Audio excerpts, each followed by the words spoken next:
যানজট তো রাস্তায় সৃষ্টি হয়, এখান থেকে অভিযান দিয়ে যদি আমাদের গাড়ির মালটা নিয়ে যেত, আমাদের কোনো অভিযোগ, কার কাছে অভিযোগ করবো? আমরা অবৈধ, এই জন্য আমাদের এটা শাস্তি হওয়ার দরকার, নিয়ে গেছে। কিন্তু আমরা তো এক জায়গায় টাকার বিনিময় নিরাপত্তার জন্য রাখছি, এখানে কেন হামলা দিল, এখানে কেন নিল? আর গত যে সরকার ছিল, ওই সরকার থাকতে কেন অভিযান দিল না? পার্কে তো আগে পরে অভিযান দেয় নাই, নিশ্চয়ই এই পার্কের থেকে তারা মোটা অঙ্কের টাকা পাইতো, এই জন্য অভিযান দেয় নাই।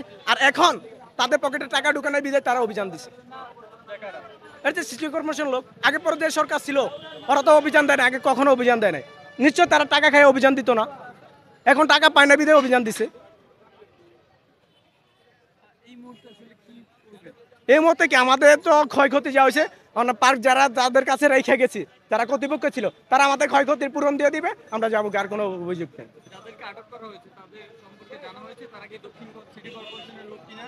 তারা এই পার্কের কর্তৃপক্ষ, তারা সবসময় এই জায়গায় থাকতো, আমরা আসতাম তাদের কাছে দিতাম, সকালে আসছে, আমি বলছি যে আপনারা এটা দিয়ে দেবেন, তারা বলতেছে প্রশাসনের লোক। আমি রাখছি আপনার কাছে, আমি কেন প্রশাসনের সাথে কথা বলবো? তখন আমি প্রশাসনের সাথে গিয়ে বলছি যে এনি টাকা খাইতো, এনে আমাদের যে টিকিট দেখাইছি, পরে দুজন সেনাবাহিনী তাদেরকে নিয়ে গেছে। পার্কে এটা তো কর্তৃপক্ষ জানে, এই যে বার কার এই যে টিকিট দেখেন না আপনি, টিকিট তো আছে, এটা তারা জানে, এটা